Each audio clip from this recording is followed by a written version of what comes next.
So sorry, the view is in. You might see my square really large on your screen. You can change it to gallery view, which I would recommend.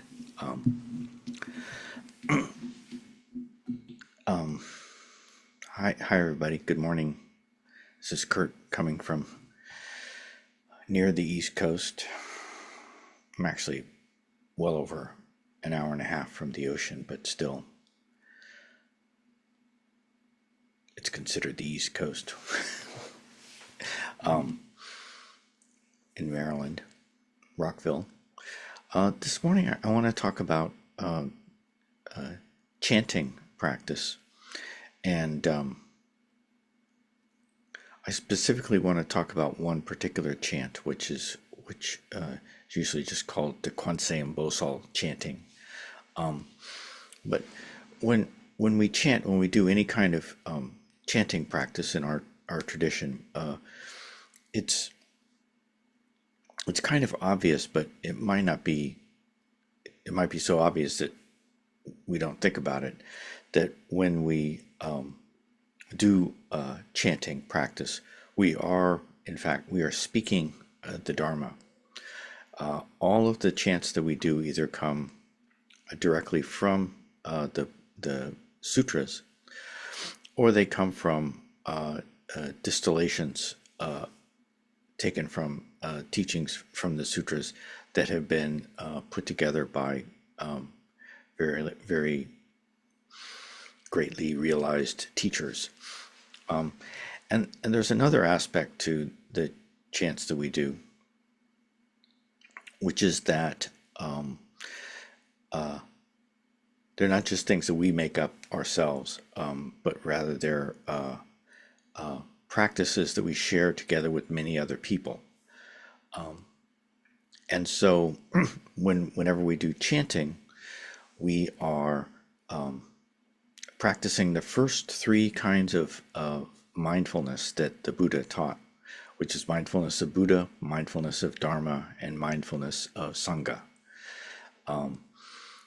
Mindfulness just means directing your mind at something. You know, we're always mindful of, we're always being mindful. The only difference between what we normally call, what we usually are referring to when we talk about mindfulness, and the kind of mindfulness that we always have, is that usually our mind is scattered, and also usually our attention, even though it's on many different things, many of those things are not particularly worth our attention. And so mindfulness means focusing our mind on things that are worthy of our attention. And so chanting does that by bringing our attention to the Dharma and to the Sangha, because because of the way that we share the chants with others. And the shared experience of chanting is even more powerful when we do chants that are not only done by many other people, but when we do chants that have been done by many other people for a long, long time. And so Kwanseum Bosal Chanting is a good example of this. So if you're not familiar with Kwanseum Bosal Chanting, I'm going to try to, if I have time, go through the entire chant. And it's not that long, but it has many different parts to it. And so the main part to Kwanseum Bosal Chanting, so Kwanseum is the name of a bodhisattva. Kwanseum, it's one of the names of Avalokiteshvara. Alternatively, you could say Avalokiteshvara is one of the names of Kwanseum, since they're both names of the same bodhisattva. And Bosal, we say Kwanseum Bosal. Bosal is bodhisattva, means bodhisattva. So Kwanseum means perceive world sound, Kwanseum, and it's the same word as shi-hyeon, which is the more or less approximately the Mandarin pronunciation, though I'm sure I'm mangling it terribly. It's also the same as Kwanseum, which is the Japanese pronunciation, and it also has its somewhat different pronunciation in Vietnamese, in Cantonese, and in different dialects of Chinese have slightly different or maybe even significantly different pronunciations. But they're all saying the same thing with different accents, you could say. Perceive world sound, bodhisattva, Kwanseum Bosal. And so the main part of Kwanseum Bosal chanting is just that, Kwanseum Bosal. In fact, so you can repeat the name Kwanseum Bosal on its own. And actually many people do this it's a mindfulness practice that you can do throughout the day. At any time you can silently keep the name Kwanseum Bosal in your mind, repeating it over and over again. And you can also use it when you're sitting in meditation. In fact, if you ever feel agitated or ill at ease, or like you're going to jump out of your skin when you're meditating, I don't know if that ever happens to anybody else, but it does to me. And it's funny because all you're doing is just sitting there. It's not really difficult, but we can create the idea that it's very difficult in our mind. Now, if you sit for a prolonged period of time, it can become physically difficult. But whatever agitation or difficulty arises in your mind when you're meditating, one way of dealing with that is just to recite to yourself Kwanseum Bosal, Kwanseum Bosal, Kwanseum Bosal, over and over again. And so sometimes doing any kind of a mantra or practice, and some sticklers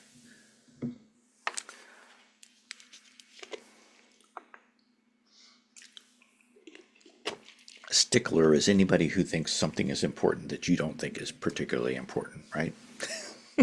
If I think something is important, I'm not being a stickler, But if somebody else says, "Oh no, wait a minute, that's not quite right," but I think it's fine, then they're being a stickler. So sticklers might object and say that just the name of a bodhisattva isn't by itself isn't a proper mantra.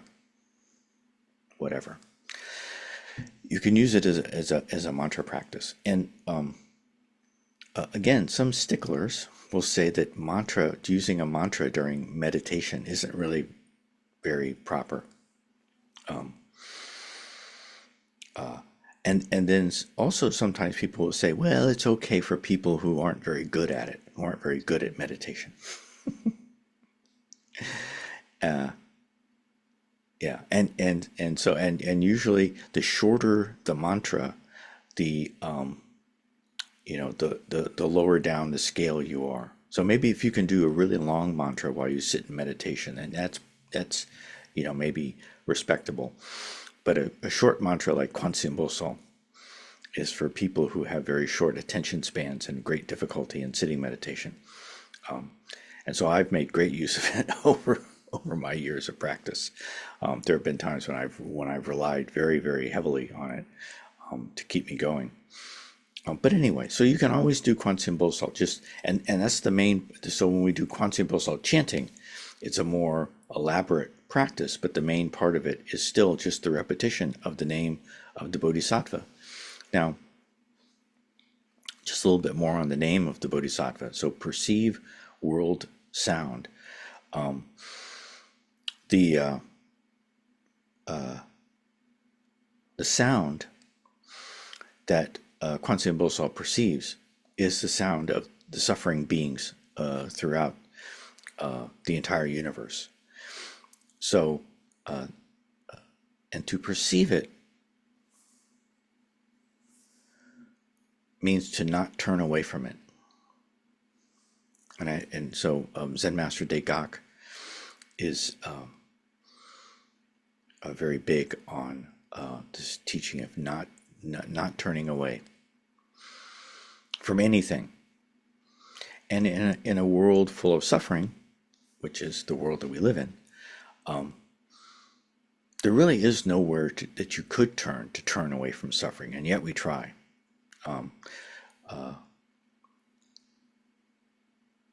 The perceived part of Kwanseum Bosal's name, is often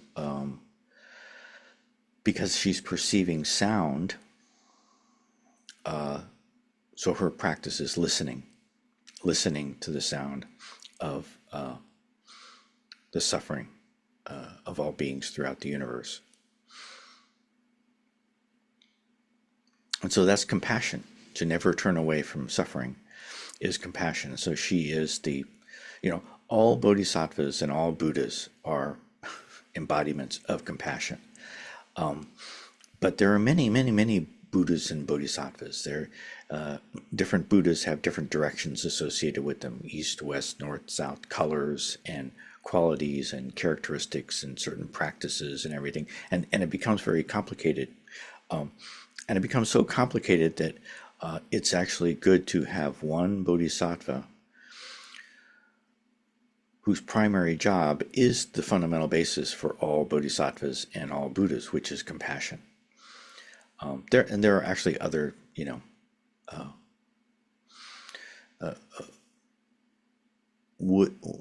people who wish to become parents often pray to Kwanseum Bosal for children.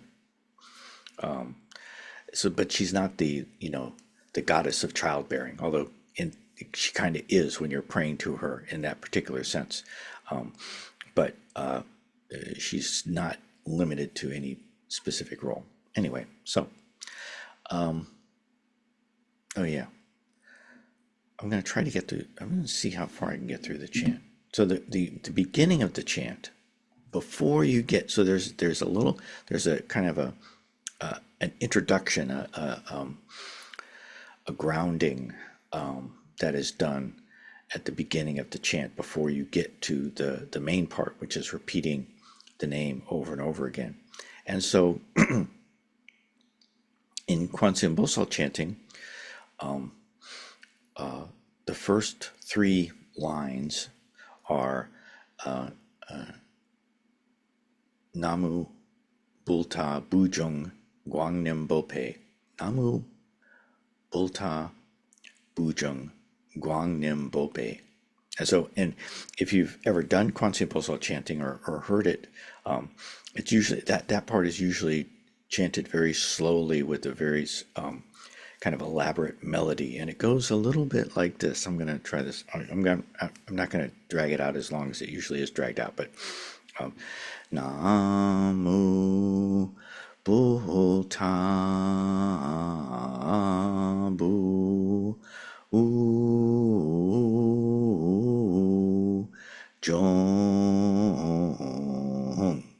gwang-nim bop-he.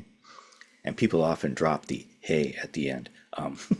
So you say gwang-nim bop, and you might hear the hey very quietly.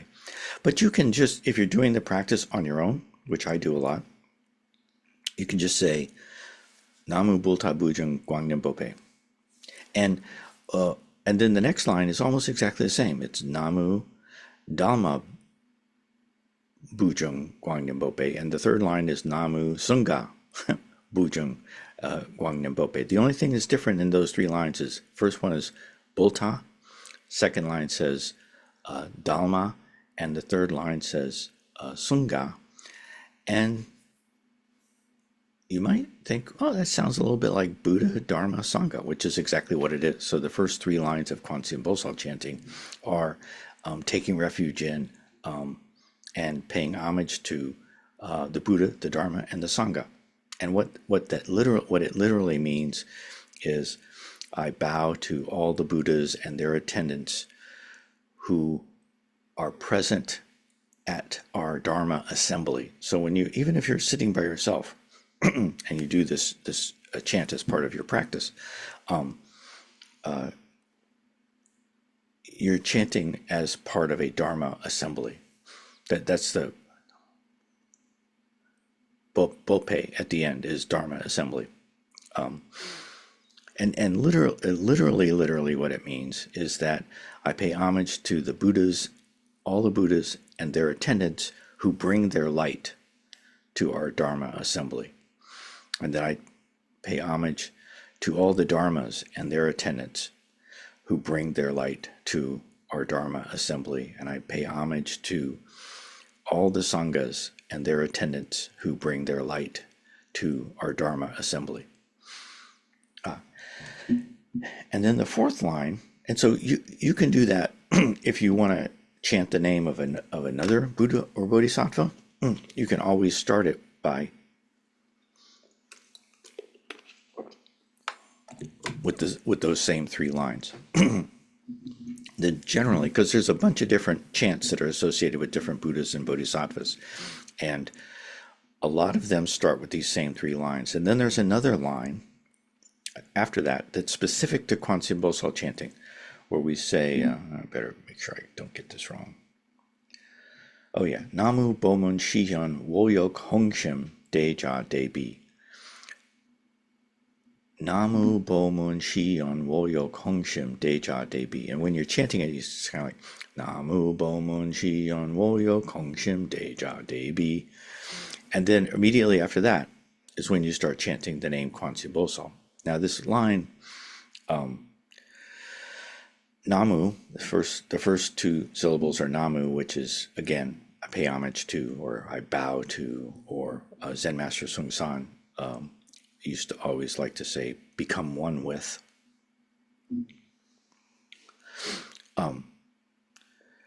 Bo-mun, Namu bo-mun, bo-mun, bo-mun shi-hyeon, bo-mun shi-hyeon is actually a very specific reference to the Lotus Sutra.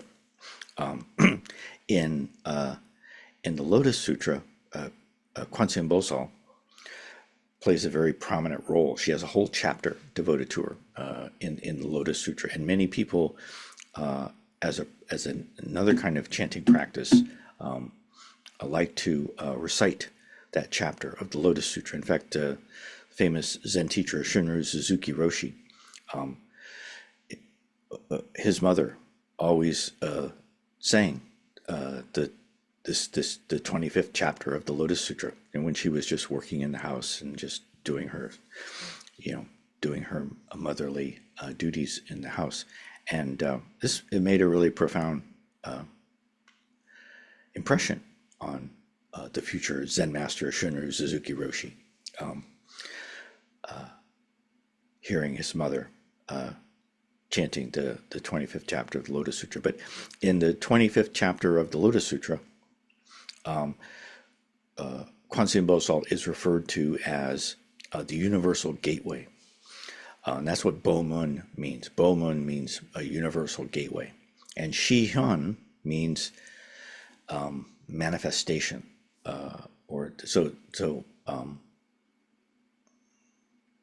Buddhas and Bodhisattvas often have different ways of appearing.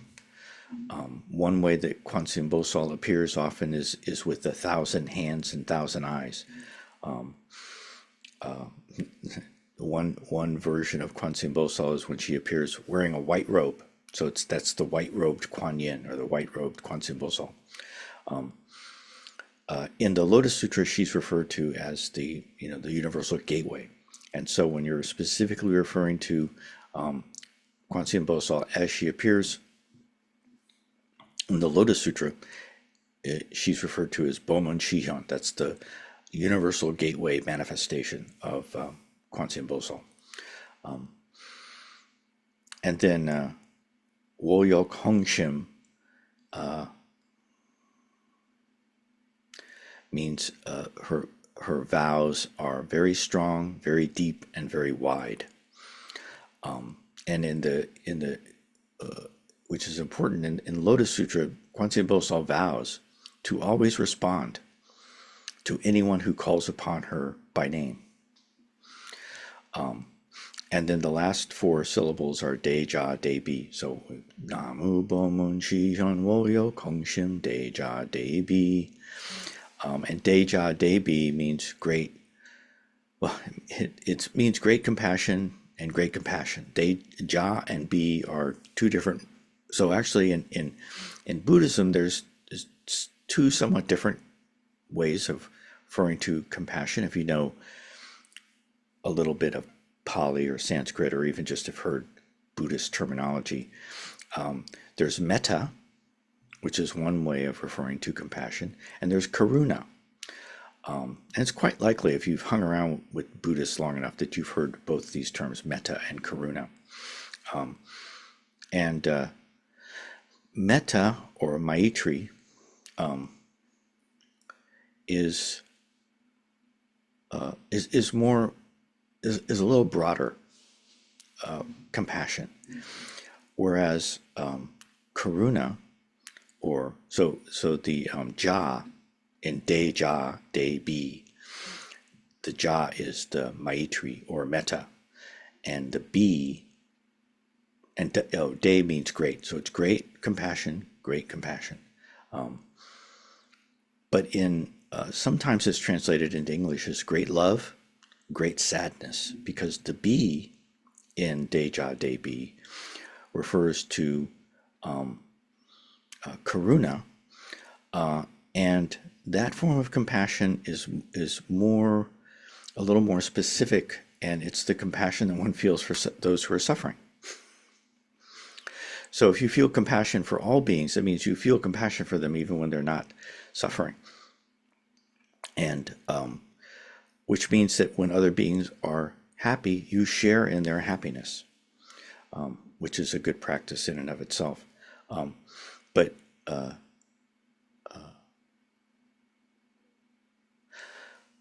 Kwanseum Bosal is especially associated with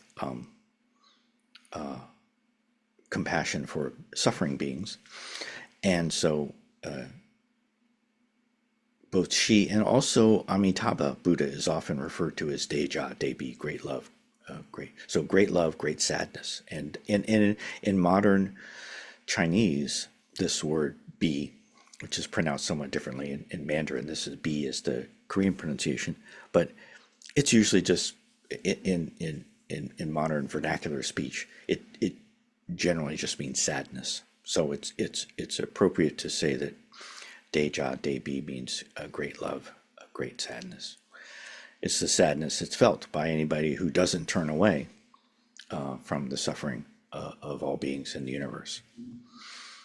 Okay, so as I thought, I'm probably not going to get through the whole chant. So what comes next after chanting Kwanseum Bosal, Kwanseum Bosal, Kwanseum Bosal over and over again? If you're doing it by yourself, if you learn the tune, there's a little tune that goes along with the name, and one complete repetition of the tune has 8 repetitions of the name in it.